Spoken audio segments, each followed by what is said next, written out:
Hey, everybody. Can you hear me okay? I hope you can hear me out there. I know we're just getting started. You can tell Myra that she just went out. Hopefully she'll come back on. But we're going to get started. This is Angelique. There she is. Hi, Myra.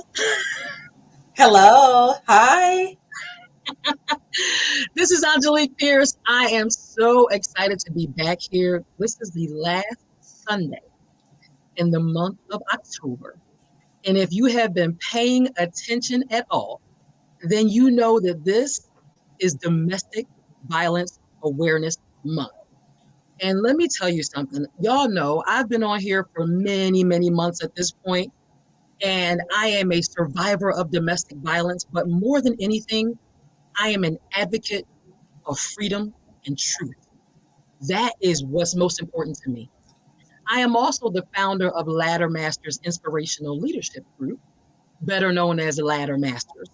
And so as we get started, I'm looking for the numbers. I'm looking for people to join us. I know it's 7:00 on Halloween night, but I pray that we get the people here that we need, because more than anything, it's the message. It's the message that needs to be heard. So I just want to say thank you all, whoever's coming in. Listen, I see a couple people join in right now. Please go right ahead and share this podcast. I don't care how many Facebook groups you are a part of. I know all y'all got 50 million friends on Facebook. Believe me, I know. So right now, tag somebody. I don't care who it is. This is a special, special episode. Very special, with a special woman who is sitting, what I see on my screen, she's 2 people over. That's Miss Myra right there. Wait till I'll bring her on. Y'all just wait. So right now, if you haven't tagged someone, tag somebody who needs to hear this message. I know you're a part of Facebook groups. Share it to as many of your groups as you can, because tonight's episode is quite special. Very special. My daughter just brought me her computer to show me that she's logged in. Hey, watching the video. Okay, all right. So she's watching it. That's never happened before. She's never come on my camera. All right, so we're gonna get started. So right now, who you see on screen, you see 2 people. My special guest tonight, Miss Myra Torrence. She's here. She is a survivor of domestic violence. You know from the flyers that she is also deaf, right? So she's got something special about her. And I swear to you, I've never met a woman like her. Never. In the middle, we have someone who doesn't really want to be recognized, but I'm going to recognize her anyway. That is Felicia Douglas. She's our interpreter for the night. She is the founder, wonderful organization, Equivalent Communications. All right, so again, if you're on here and you haven't shared this yet, get started. Now, let me say a couple things before I let Myra introduce herself. Let me tell y'all something. I thought I knew just about everything there was to know about domestic violence until I had my first conversation with Myra.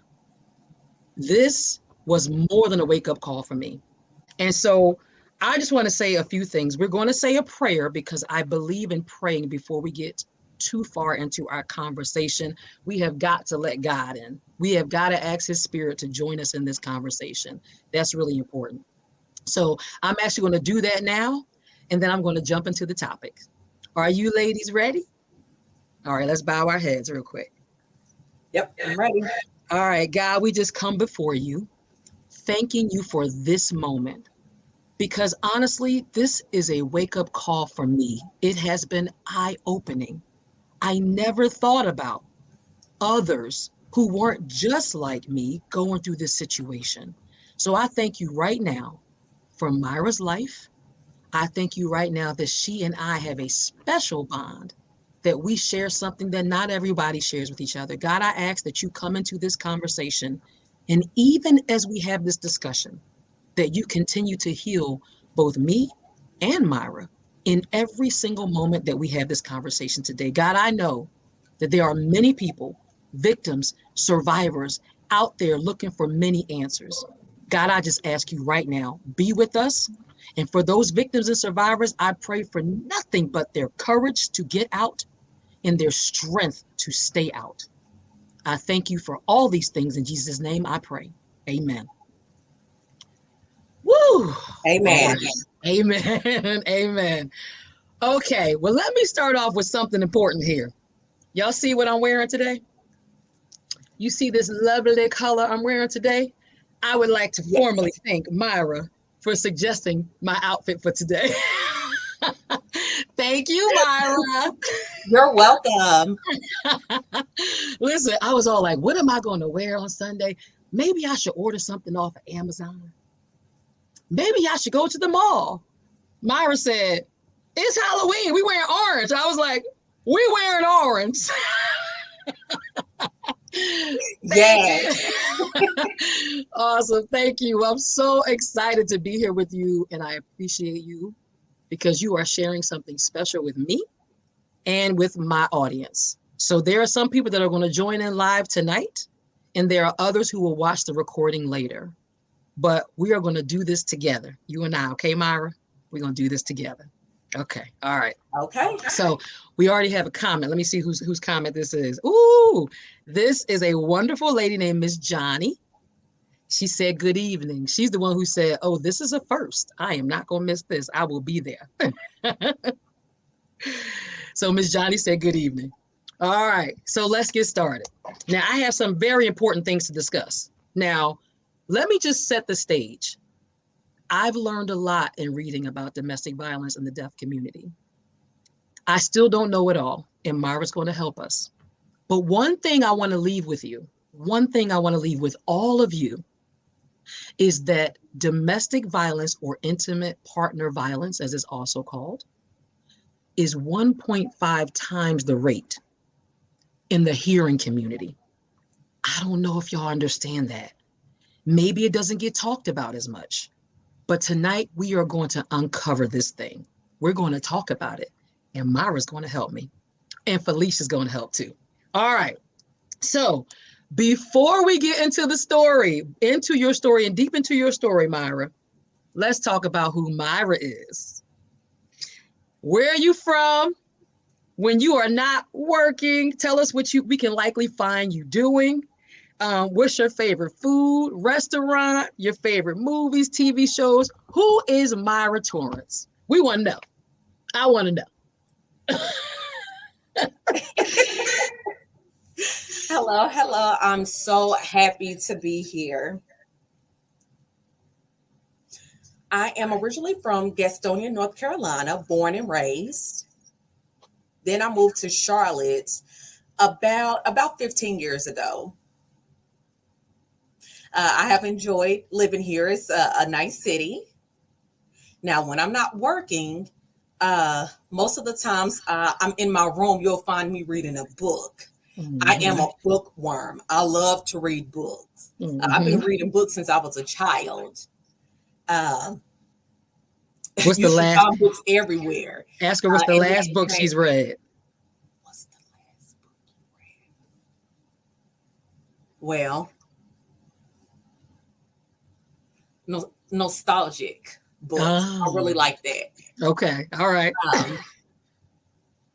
R.L. Stein is one of my favorite books. All right. Fear Street. So I figured that was a great book because we're in the month of October. So I grabbed that one off and just started reading that book.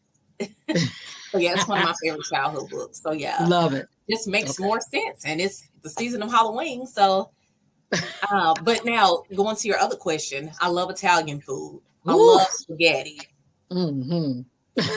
And that was since I was a child too. Sometimes you will find me cooking lasagna. Oh, okay. You don't like. Now, I don't like a lot of cheese. You don't like a lot of cheese? What? Well, I'm sorry. I'm so sorry. I just don't like it. Anyone can cook it with the cheese, but I won't have it. I have to have a side of spaghetti there if you was to do that. Now, what about mac and cheese? Look, this the interpreter. I want clarity. You say you don't like a lot of cheese? Not on the lasagna. Okay, interpreter was right. Not on the lasagna. It's too much now. I don't like too much cheese on my lasagna. What about mac and cheese? What about cheese. You like? Oh, that's my well. It's not really the same. Not really the same. I just don't like lasagna. I'm sorry. Okay. Now, mac and cheese is my favorite. So Oh, you okay. All right. compare the two. You can't compare the two. It's my favorite. Okay. Movies, TV shows. What else?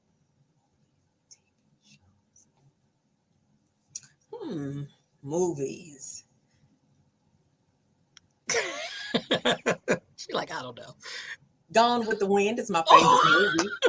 I love she likes it. Classics. I like. Okay. All I right. watch it every year for Thanksgiving. Yep. Every year for Thanksgiving, I watch it. Very nice. With my mom growing up, I remember being home watching that with her, and I just learned to love it. Now, my favorite TV show.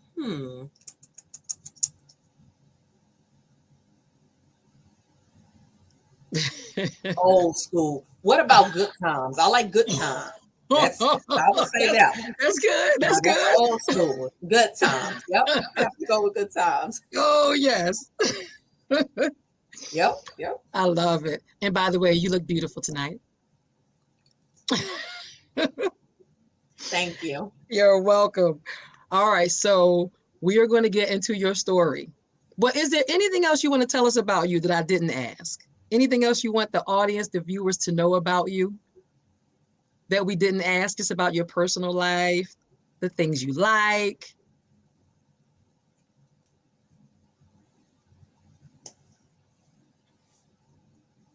I think I'm good to go. All right. So then I am a mother of two boys. There we go. Yep, that's about it. I'm a mother of two boys. Go ahead for all the moms out there.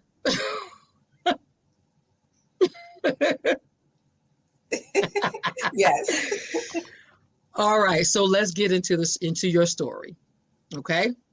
Now, my first question, though, this is an important question to kind of set the stage for everybody. Okay. Many survivors, and I've learned this, many survivors are afraid and sometimes even ashamed to admit that they went through domestic violence. So why are you, Myra, why are you willing to come on this podcast and share your story?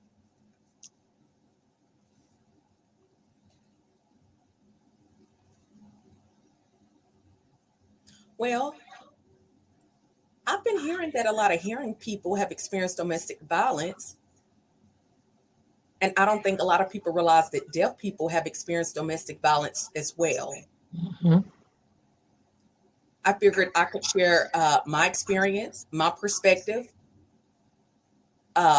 being a deaf person, because a lot of people do not think about it. Yeah. I figured now will be a good time to wake up the hearing world.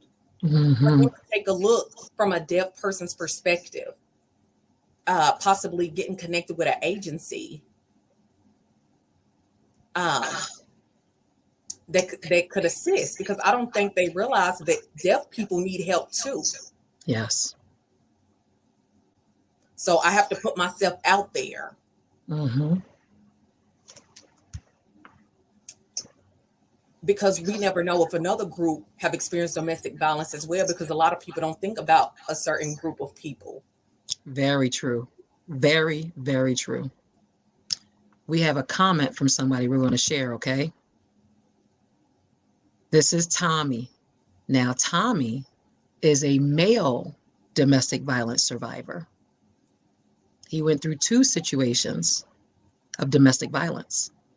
And so he is just letting you know respect for you, for me, for all of us here today. All right. Thank you, Tommy. So good to have you on. He and I were just texting earlier today. So I appreciate you, Myra. Thank you for coming on, because you're right. The hearing community, we only understand, a lot of us only understand domestic violence from the way we get it, not thinking about people who are deaf, blind, whatever other, issue may be there. But I just thank you today, because, I appreciate you. I told you that. Okay. So let's talk about the details. Okay. You are deaf, but you are also a survivor of domestic violence. And I want you to talk to us about, how did you meet him, right?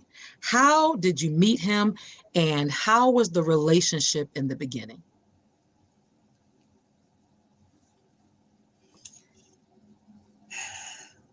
It's very interesting, but kind of a funny story. I'm sure most of you know IMO. At the IMO. beginning, yep, IMO. Okay. IMO, yep. And IMO is the app that you were supposed to connect with family and friends on. That was the purpose for IMO, was supposed to be. And he just so happened to send me a message, wanting to know how do we know each other and if we were in each other's contact list. I didn't know if it was true. I didn't know who he was. So a few weeks later, he contacted me again. And he was telling me that IMO became a dating site, and I didn't know that. I never paid attention to IMO being changed to a dating site. I wasn't aware of that. I was like, okay, I didn't know that, but okay. Okay. Thank you for informing me. Thank you for letting me know. Again, a few weeks later passed, he contacted me again, and we just started talking from there. And it just started off from there. Okay. Now, was he deaf? Is he hearing? He's hearing. Okay. All right. All right. So one more. Somebody else that says this is great. I don't know if he's trying to say this is a great app or this is a great moment or what. But that's Jacob. So glad he's joined the show too. Okay. All right. Before we proceed, because it's about to get real. So to my viewers, to my viewing audience, if you haven't shared this yet, please share it to your Facebook groups. Tag someone in it that you know needs to be watching tonight. This is a special episode to close out Domestic Violence Awareness Month. This is Ms. Myra Torrence. We have a story for you. And because she is helping me to bring awareness to a community of people that I never thought about, but it's so important. The rate of domestic violence in the deaf community is 1.5 times the rate in the hearing community. But why aren't we hearing about this? Why is no one talking about it? Why is no one talking about the lack of resources available for people like Myra? Because we are too busy worrying about the masses and not worrying about other people who are just as important. So Myra and I are going to continue this conversation. So in short, she just told us, Myra just shared that she met him on in an app that wasn't a dating app, that later became a dating app. Conversation started. I'm guessing they went out a couple times, right? At some point, you had a regular relationship with him, Myra. That's how it started. So now I want you to tell us. Yep, that's right. That's right. What happened? Take us back. What happened the first time he put his hands on you?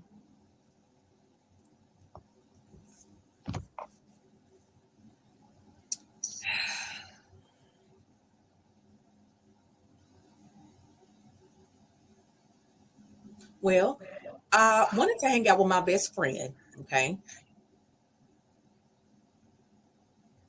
And I wanted to do some girl things, go shopping. I call it self-care. Mm-hmm. Him and I did not have any plans. So I figured it was okay for me to go out. So I went out with my best friend. And I didn't know if he was still at home or not. Because again, I rode with my friend. And Right. I decided to send him a text while, my friend and I was out, telling him that I saw him with someone else. And he didn't respond. He didn't say anything. So I just continued on with my day, shopping, got a manicure, went out to eat, just enjoyed myself. Well, when I arrived home, he didn't like the way I was talking to him when I had got home. He grabbed me by the neck. He just put his hands wrapped around my neck. We were in my bedroom, and he just put his hands around my neck. I mean, he had a firm grip where I could not breathe. He told me to never talk to him like that again. And he said he will not take any disrespect from me. And that was a first for me. I've never experienced abuse before in a relationship. You know, this is a first. And when that happened,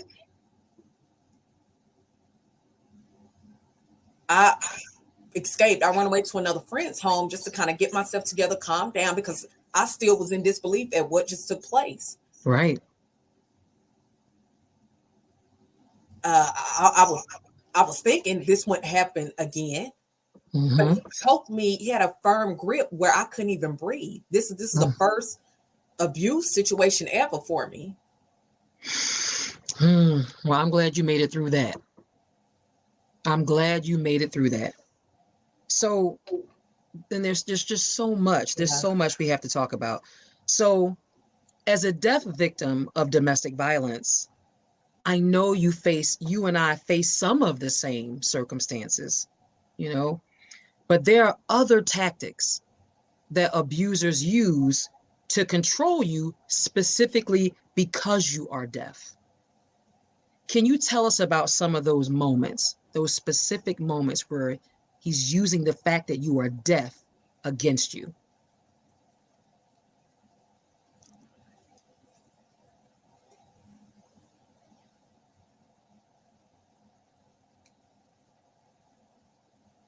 My situation is almost the same as a hearing person. You know, we both have cell phones, but as a deaf person, we have to depend on our cell phones. You know, that is our soul of communication. Our cell phones are. We cannot hear and we cannot speak well.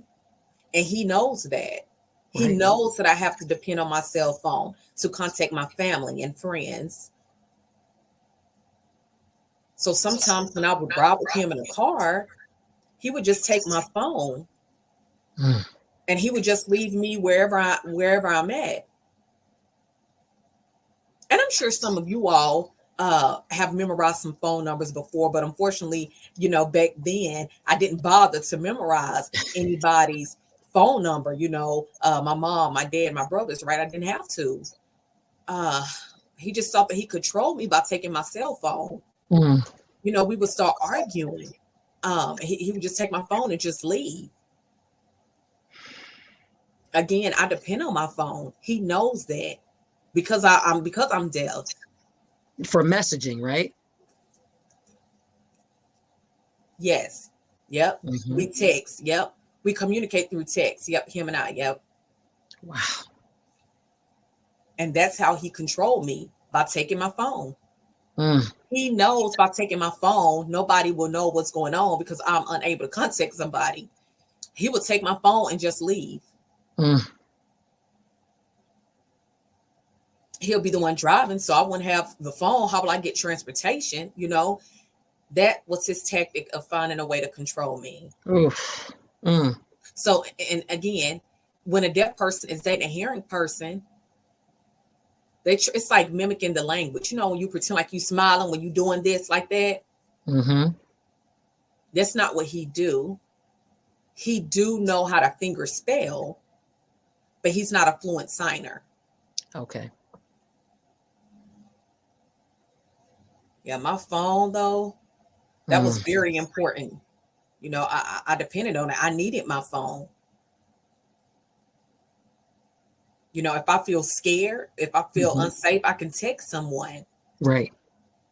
But that's what I go through. It's like my silence that I have to go through. Oh my goodness.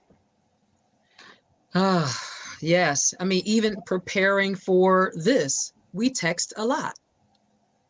That's how we really communicated.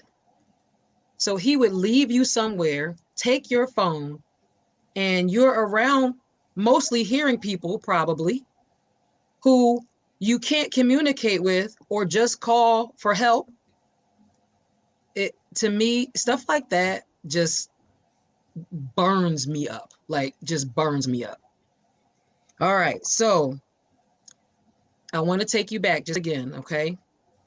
I want you to tell us, if you can, tell us about some of those other painful, scary moments of abuse that you suffered through and that you will never forget.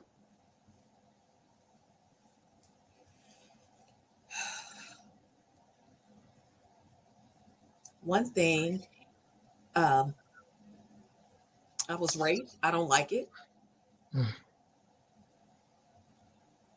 One time we were arguing. He got really upset. He pushed me down on the bed, face down on the bed, and he raped me. And it still bothers me because I experienced rape when I was younger. So for him to do that, I had a flashback. And he knows that. He knows I don't like rough sex. He knows that.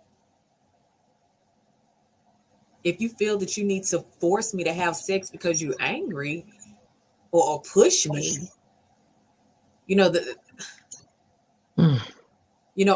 is something he did pretty often. Oh. Sometimes he'll rape me when I'm laying on my back. He will find a way to like choke me, use his arm to hold me down.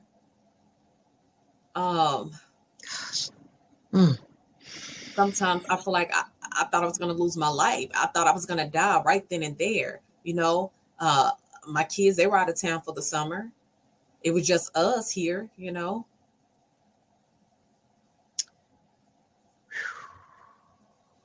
I don't like that. This part bothers me so much. Yeah, I didn't appreciate that at all. So, oh gosh, I said I wasn't gonna cry. It just bothers me so much. It bothers me so much. So, everybody who's listening right now, this is Myra. Beautiful woman, beautiful person, silly, funny, a mother of 2 boys, creative, all kinds of things. And there was a person that she met.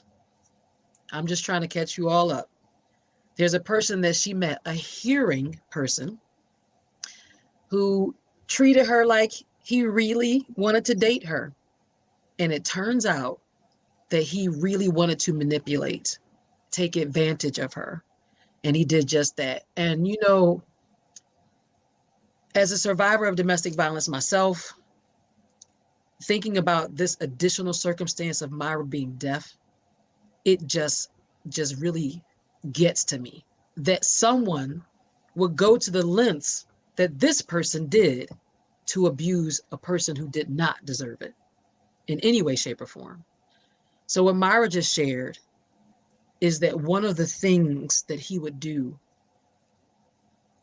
is rape her, whether pushing her face down and holding her where she can't get away, or even on her back and using his hands to strangle her. So let me just pause right there, because Myra, am I right that you have never publicly told this?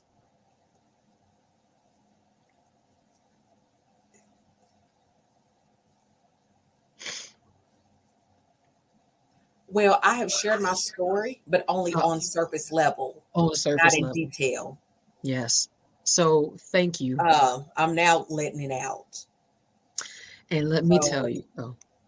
Again, I just stay on surface level. Yeah. I try not to think too much about it. Because it's painful. It's painful. But I thank you for sharing it, because I'm telling you, there's somebody who has been unable to speak those words. And you are sitting here upright with your head held up like the queen that you are, telling this story. And whatever he tried to do, he tried to destroy you. He tried to break you on so many levels and make you feel less than. but you are more than. And I cannot imagine what you experienced. I can't. That was not my experience. I know what it feels like to be pressured. Pressured to have sex and eventually saying fine and giving in and just allowing it to happen and trying to go with the flow.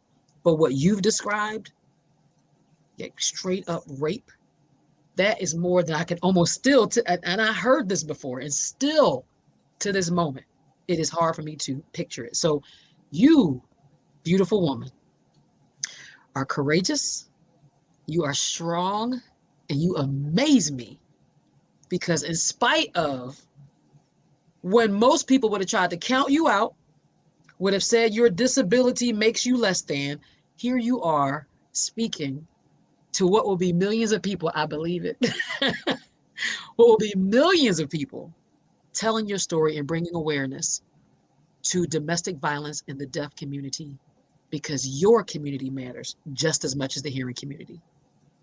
So I just applaud you and I am grateful to you. So, all right, I'm all right. I made it through. Woo! I made it through that part. That part's hard for me. Whew. Thank you. Thank you. I mean, I have so many questions. I could just go so deep into that one. I want you to talk to us about, that was some bad stuff you just shared. What are some of the difficulties that you faced, Myra, when you were trying to get help, when you were trying to get services and resources to get out of your situation or to get help with your abusive situation? What's some of the difficulties that the deaf community faces?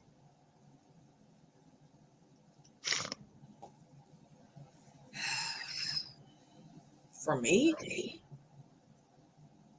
some deaf people I've met, like I said, hearing agencies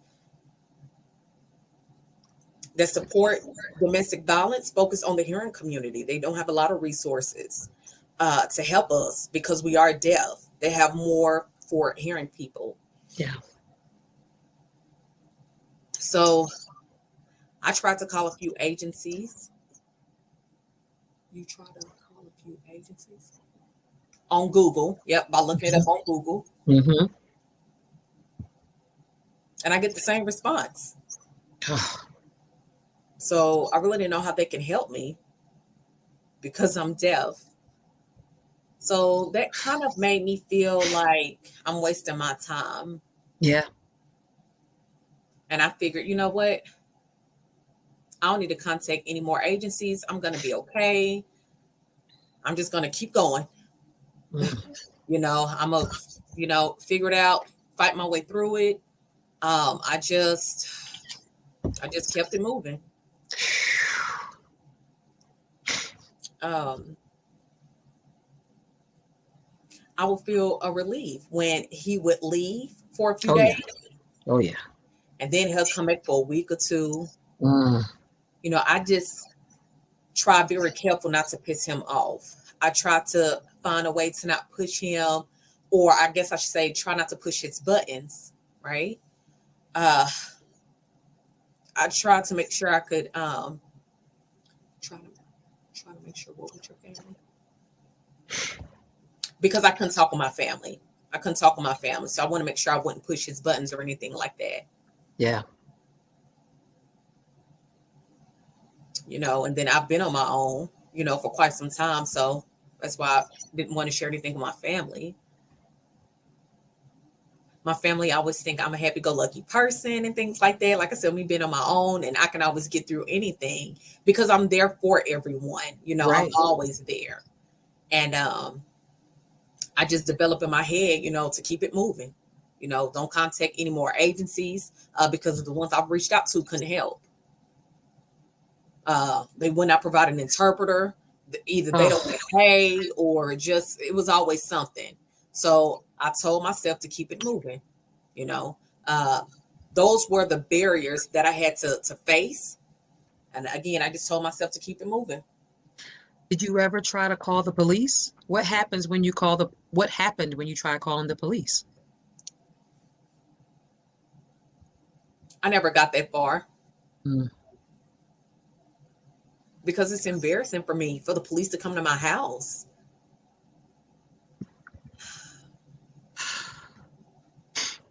It was something I was not comfortable with doing. I just didn't even want to go down that path. I imagine, because are they going to send someone who's an interpreter? You know, then what happens when they get there? They're not going to understand you. I can imagine how difficult that could be. So did you ever get help? Any help? From law enforcement or the courts or anybody? Nope. But from what I've heard, though, from some deaf people, when they call the police, if you are dating a hearing person, they kind of have the way of manipulating the police officers. See, tell us more. You know, so the police officer will believe the hearing person. That's what I've been told. So, but as far as trying to get help, no, like I said, I just keep it moving. Keep it moving, kept it moving. I'm so glad you made it through this. I'm so glad you made it through this. Oh my gosh.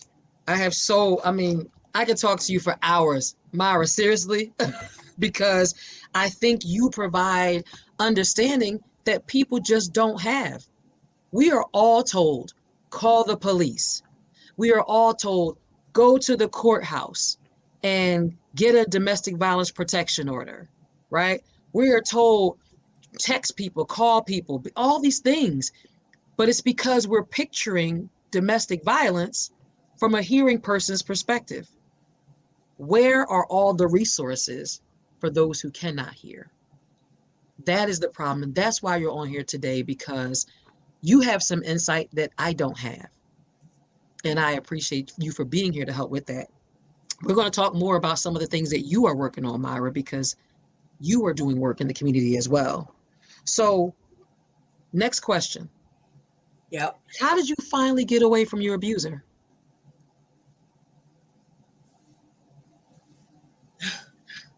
Well, one thing, I got lucky. I would say that. Okay. My brother just so happened to move in with me. And in a way, that was a blessing.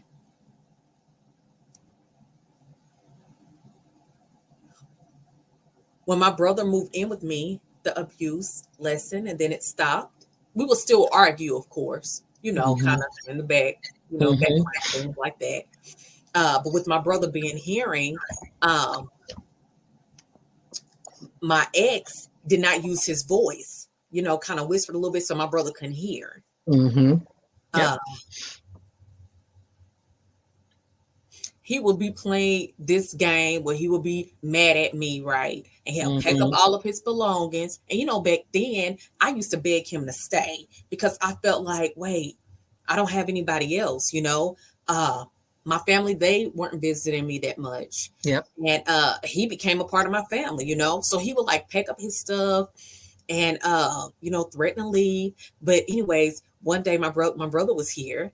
And we were arguing, and he started packing up his stuff, and I just kind of look at him, and he started putting things up in the car.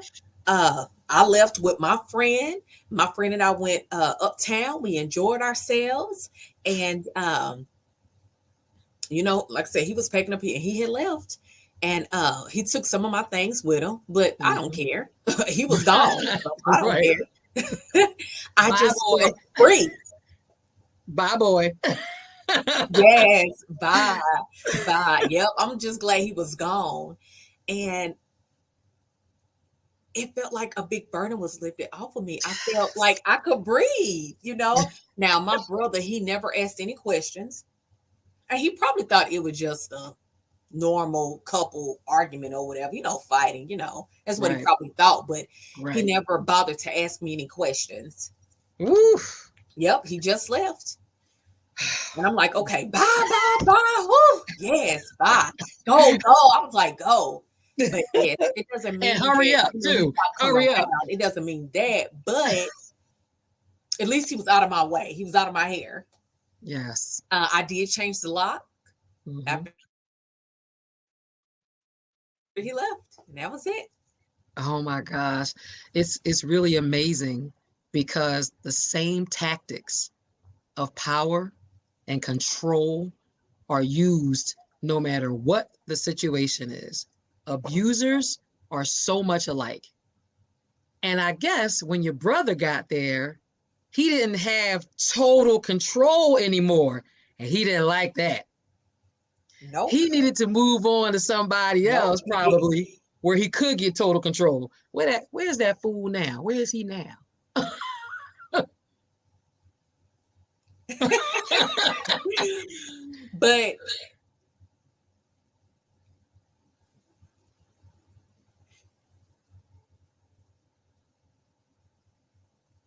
But mind you, when he was packing up his things in a car, he was upset. Right. And it's not safe to leave when you're traveling over the road like that. Yeah. But again, my brother was here.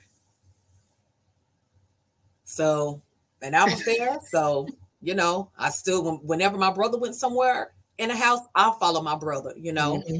And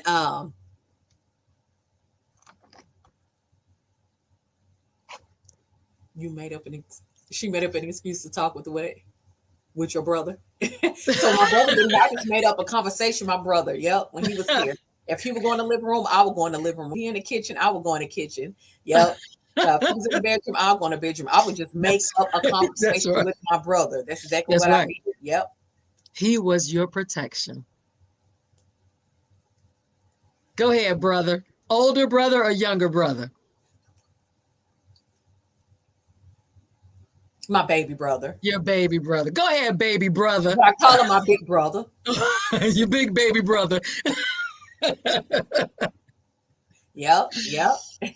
Shout out to the family members that stick by us. Thank God. My brother had a huge, he helped me so much through my situation, especially financially. Now he's 2 years older than I am. So he really is my big brother, but sometimes I feel like a big sister to him. We have another comment that just came in. I'm going to show it on the screen, okay? This is actually my cousin Marion. She says, "To God be the glory. I see you. Thank God for using you to help. God bless. Praise the Lord." Amen. Amen. All right. So, amen. Let's think just for a second. You told us a lot, and I'm sure you could probably tell us so much more about what happened. But just thinking about all of it together, what did domestic violence cost you? Whether it was financial, emotional, mental, physical, what did domestic violence cost you?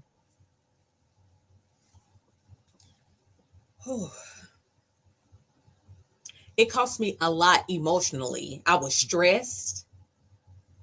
My hair was coming out. I was not myself. Mm-hmm. But most importantly, I would say it cost me financially. He had expensive taste. I mean, somehow became his sugar mama. Oof. And I know what that's like. He would want me to take him shopping. He loved Pumas, LeBron James, Jordans, or I guess they call LeBrons, Jordans. Mm-hmm. And it's like, I have my own boys. I told you I'm a mother of 2. I have bills. Mm-hmm. And I tried to avoid riding with him too. Because I will always have to pay for everything, clothes, shoes, when we go out to eat. I'm not a fast food person. I prefer a restaurant. Mm-hmm. But I would have to buy everything, and it messed me up financially. Wow. I got behind on my bills. My kids started going without, their needs. They outgrow their clothes, of course. But, my finances just wasn't there anymore. Did you try to tell him no? I mean, I would try, but then we would start arguing. Mm-hmm. I get embarrassed in public because of him. He would just start embarrassing me. Mm-hmm. So I just shut up and do it. So I just try my best to stay at home. Try not to go anywhere with him because I just never know where he's going to take me. I try to leave my wallet at home too. That was something else I tried to do. That's right. I don't got my wallet. I forgot.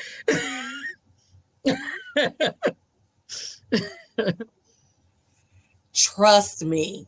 He would turn a car around to make me go in the house to get my purse. Trust me. We would go back to get my purse. Yes. Okay. Did he have a job? Yes. He had a job. Well, a job. Yeah. He Quote unquote. He had his own business. Oh, don't they all? Don't they all? Oh my gosh. Always. Can I just say that I don't like him? Sure, yes, you can. I don't like him. Say that. It's just. Oh my goodness. Yeah, that man just had expensive taste. And he was very colorful. Oh my gosh, his clothing was very colorful. I mean, he always find a way to get his way. So yeah, emotionally, it cost me emotionally a lot. Yep, emotionally and financially. I can see that. And your children suffered too. Yeah. But my kids, they didn't really think about it, Right. Because the kids, they were busy, they were playing around, technology, things like that. So they didn't really think about it. But sometimes he would, every once in a blue moon, may ask for clothes, to try to make up to me. Again, talking about my ex-boyfriend, he would try to every blue moon, he would try to ask or do something for them just to make up to me. Of course, that's how they keep you hooked. That's how they keep you like, oh, well, maybe he's not so bad. Maybe, it's that kind of thing. So, everybody, exactly. This is Myra. Okay. If you recently joined, this is Myra. Do you see that face? Do you see that joy? So whatever domestic violence may have cost her, what it did not cost her is her joy. Look at her. She is here. She got her little makeup on and her hair laid to the side. I love it. You look beautiful. God has still shined on you in spite of everything you've been through. I am so glad I met you. I'm so glad I met you. Listen, this is Myra Torrence. We are about to get into further discussion about the organization that she is working on, how you can contact her, and I'm going to let her talk a little bit more, but I'm going to flash some information on the screen real quick. I'm just going to show it up here because this is who we're talking to. I'm going to leave it on here, okay? But Myra, you have done more than survived. Your story did not end there, okay? So you've turned your pain into purpose. Just like me, you and I have done some similar things, and now you own a business. I know you're fairly new into it, but I want people to know Deaf Heart to Deaf Heart, which is designed to help other deaf survivors of domestic violence. Can you tell us more about that? Yes. It was just an idea. A friend and I, my friend is deaf, have also experienced abuse. And we were having a heartfelt conversation, with one another. And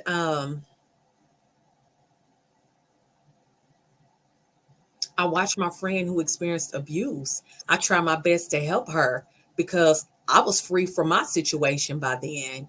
It was unfortunate for her. It wasn't any resources. So I said, how come I won't, create something for deaf and blind? Right. instead of keep going to a hearing agency asking for resources or equipment, to help those in the deaf community. Mm-hmm. I know funding was a thing that you have to have being a business owner. Trying to figure out how to get an interpreter was another thing. So I just tried my very best to network and gather additional resources that I could, to help my friend. Both of us was experiencing or had experienced abuse. So it's a lot of resources available to the hearing community, but it's not the same for the deaf community.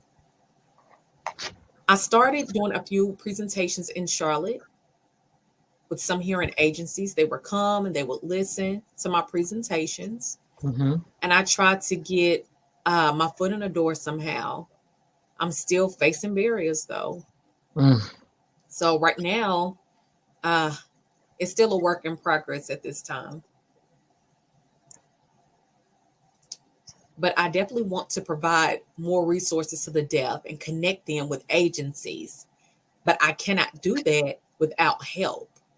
Are y'all listening? Is everybody who is on here, if you have some kind of business, and even if you watch later, if you have some kind of business, access to resources, I hope that you are hearing Myra right now. Because what she's essentially saying is the hearing community has all of these resources and all of this help, all of these people ready to stand by and say domestic violence is wrong. How can we help you? Come over here. We've got people to help you fill out your paperwork. We've got people to listen to your story and counsel you and all these things, right? We got ways to give you money and funding and access to vouchers for places to live. We've got all this stuff for the hearing community. What about the deaf community? What about the blind community and even the deaf blind community? So if you are listening right now, and you have any way that you can support this effort, Deaf Heart to Deaf Heart, that is Miss Myra Torrence. And she is on a mission to help whoever she can. Because what we have access to, I hate saying it this way because no survivor or victim is privileged, but in a way, we are privileged as compared to what Myra faces and people in the deaf community face. So I've got a couple of people who want to say some things to you, Myra, and I'm going to show those comments on the screen. First, this beautiful lady is going to be on the show soon. She said, "Hi, Myra. So proud of you." Thank you. And here's Miss Johnny Allen from earlier. She said, "Proud of you. Thanks for sharing." People don't know, Myra, right? Thank you. I'm happy to be here. Yes, people don't know.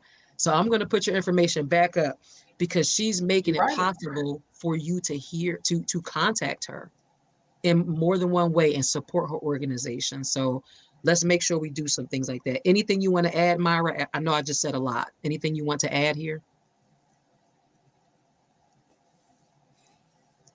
Yeah. I want you all to know that there are different groups out there. It doesn't have to be hard to connect. It doesn't have to be hard for us to connect with the hearing agency. Just open your heart, be willing to help us and learn as well. Please, if you have resources, to share it. Because more deaf or deafblind or hard of hearing people have been abused. Yes. And they are afraid to come out. Again, I try to find as much resources as I can to help, but I can't get far with the little that I do have. I'm trying my best to keep going, but at the same time, it's hard for me because I feel like I'm losing the fight sometimes in my own community. Because, communication is a problem. Yes. Whatever you can do for us, please try. Myra, let me ask you a question. What is the number one thing you need most in the deaf community? When we say resources and help, what's the number one thing you need? Is it money? Money for interpreters?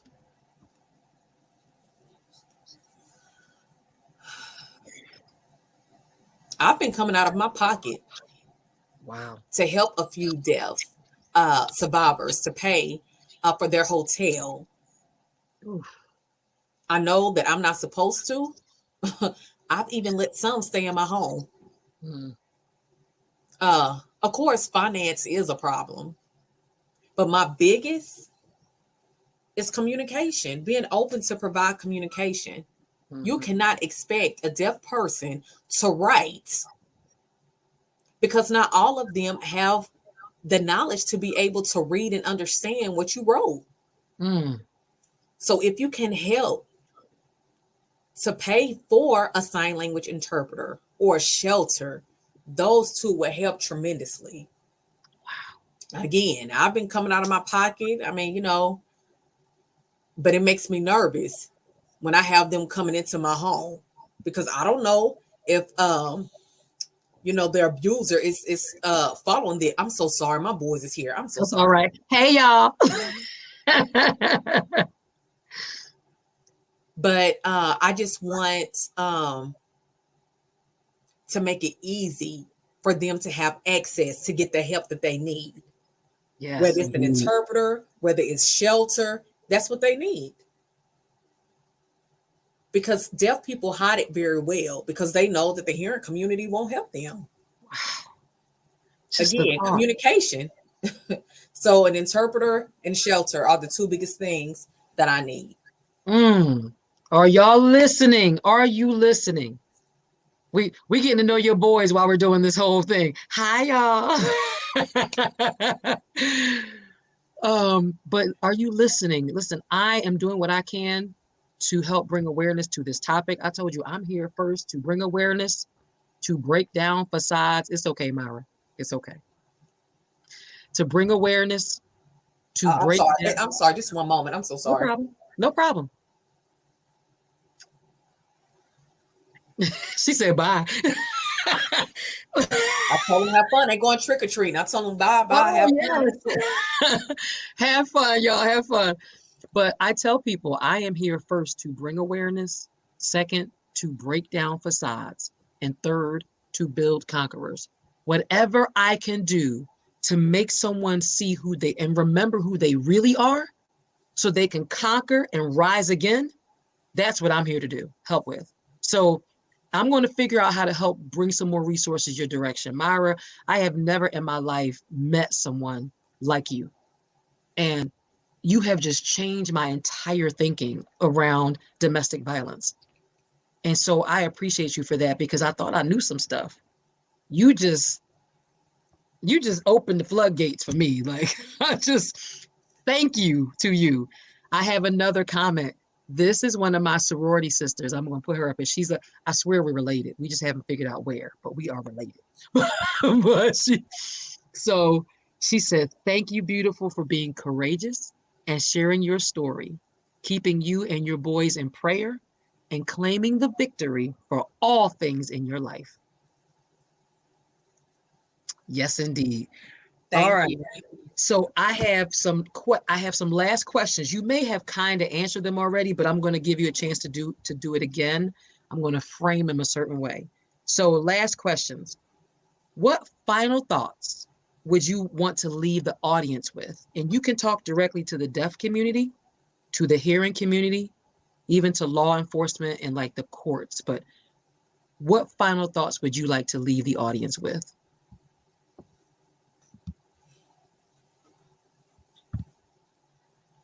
For the deaf community, I want them to know that I'm trying my best to get the help that they need, all of the resources. You don't have to stay in an abusive relationship. You don't have to. I am trying my best to give you all that I can to make sure that you will stay safe. Mm-hmm. And you just have to take a leap of faith and reach out to me, contact me, because I am motivated to help. Yes. And to the hearing community, you never know what you can do for us if you don't try. Amen. Share what you have. As I said before, help us learn too. Communication does not have to be a problem. I'm happy to give you a name and phone number of an interpreter. I'm happy to communicate for, the victim. But at the same time, be willing to provide a sign language interpreter for us. Okay. I can connect you with an interpreter agency. And for the law enforcement, that's always a problem. That's just always a problem. Be willing to provide an interpreter.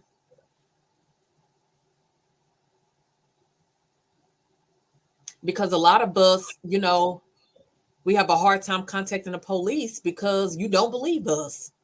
Wow. We resist contacting the police officers, whether it's our kids or our, family member or anything. You tell us to use a family member to interpret for us. That's not their place. That's something you shouldn't even ask us to do. A family member or child, they should not be involved when we are contacting you all. Whatever it is, whatever we're going through, anything pertaining to domestic violence, our family members, our children should not be involved to interpret that.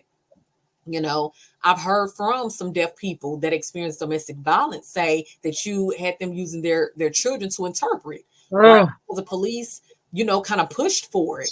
And legal system or court or whatever. No, It is not a child's place to interpret. It's Amen. Not. You have to provide communication access for us, a live interpreter, or if you use a video remote interpreter or video relay service interpreter, you have to provide that. Communication equipment is there. Y'all have it there. Let's do it. That's all. That's all I want to say to you. Help us. Help me. Help me help them. Exactly. So you think about it. Everybody's looking for people speaking in Spanish, all these other languages or whatever.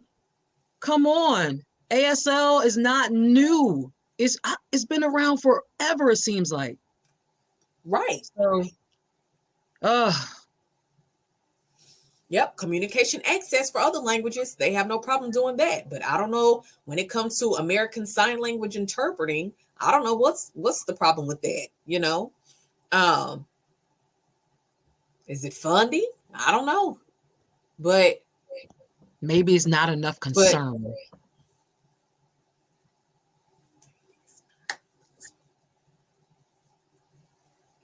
I don't know. There still should not be no excuse, though.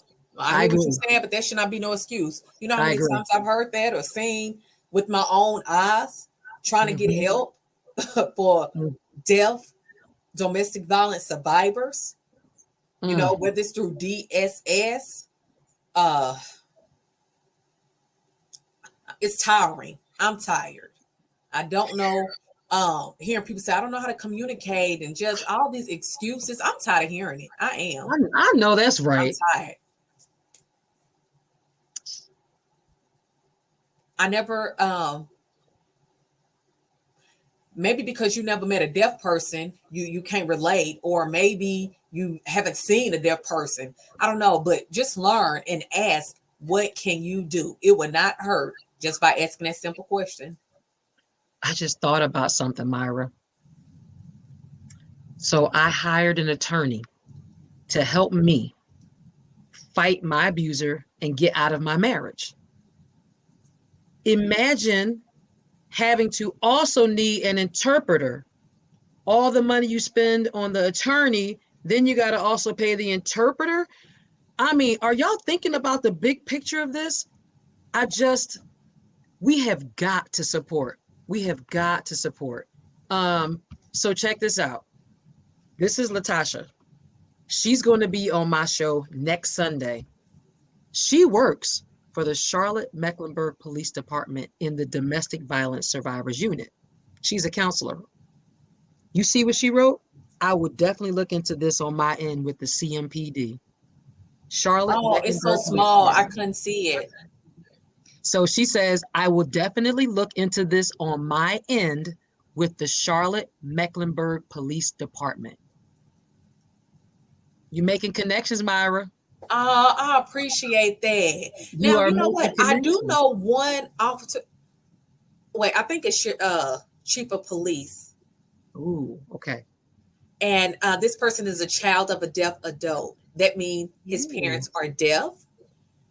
And it's a chief who worked there and at the police department. And they did come to one of my presentations in Wow. 2019. They came to my presentation. Yep, this person did. And it was nice with him wanting to be involved with that. Latasha, do you, I know we're kind of having a It was a conversation with you, gentleman. sort of, but do you know who Myra might be referring to? She says she thinks it was chief of police. Is that what she said? The chief of police? I think so. Yep, I think that Okay. was the title. All right, we'll see if Latasha writes back with another comment. But listen, she works in this domestic violence unit. And she, from her perspective, she's like, never probably thought about it really, right? And here you are. That's why you're, oh, look. She said, look, Chief Jennings. Chief Jennings. I think so. It's been a long time. It was in 2019. Yes, I think so. That's what this is all about. Chief Jennings' parents are deaf. So she must think, Latasha, if you know, are his parents deaf? Do you know? I know we're having this conversation with Latasha, but this is why we're doing this, Myra. This is why we're doing it. These kinds of connections. That's what we want. See, I'm happy to see some movement. I'm happy to see some movement. All right. Well, listen, it is 8:11. I don't know if Latasha's going to write back again to whether she knows if Chief Jennings' parents, one of his parents, are deaf, but we'll see. If not, she'll text me and she'll tell me because we talk. So anyway, Myra, my heart. I know your organization is Deaf Heart to Deaf Heart, but my heart to your heart. I do like this. Thank you. Oh, also I wanted to say something. I Okay. wanted to say, yep, Deaf Heart to Deaf Heart. That's mine, but I also work with another domestic violence advocacy. It's a deaf hotline. Okay. And we're trying to set up, hold on, this is the interpreter. You said you also work with who? And you're back connected. I also work with another deaf woman. I think she's in Raleigh. I believe so. And we are working on setting up an organization for deaf all over North Carolina. Right now, we are working with victim services right now. Hopefully, we can get some movement happening soon. Does she happen to know the number? I don't know if she sent it to me or not. So if you're listening to my story, I'm hoping that this will open up more doors for not only myself, but her organization as well, since she and I are working together. Okay. Ask Myra if she knows. Myra, do you know the phone number of that organization? The hotline, I'm sorry, the deaf hotline for domestic violence? If not, it's okay. I can post it later.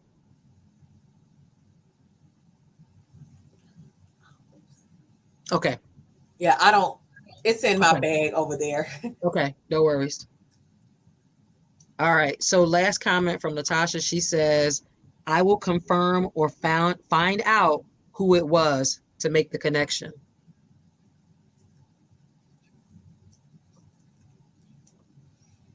Thank you. All right. So we are at the end of this podcast. It has been phenomenal. Thank you, Myra. Thank you, Felicia. Felicia is making a huge difference for people who need interpreters, and then specifically here for the domestic violence, people who have suffered domestic violence. And so I appreciate you so much, Felicia. I appreciate you, Myra. So this is a good night to all of you. This has been great. I am looking forward to next week. You see that name on the screen, Latasha Coleman. She will be my next survivor advocate. She will be on next Sunday, November 7th. We are going to keep this train moving down the track. Myra, we are going to get some new connections for you. We are going to make it happen. I know some people with a little bit of money, that can help. We're going to bring some things to you. We're going to try to help, okay? All right, everybody, have a good night. This has been... Thank you so much. I really appreciate it so much. Thank you. Welcome. You are welcome. I'm going to make sure this gets shared. I'm going to do my best to keep sharing this episode. And I do want to know what costumes your boys had on when they went out for Halloween. Okay. I want some pictures.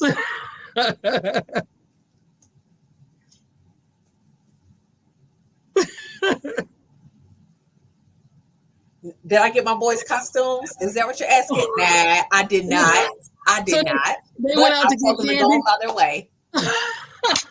They just knocking on doors like, trick or treat. See how I go. We're going to see how I go. Just make sure they bring back some Sour Patch Kids. That's what I want.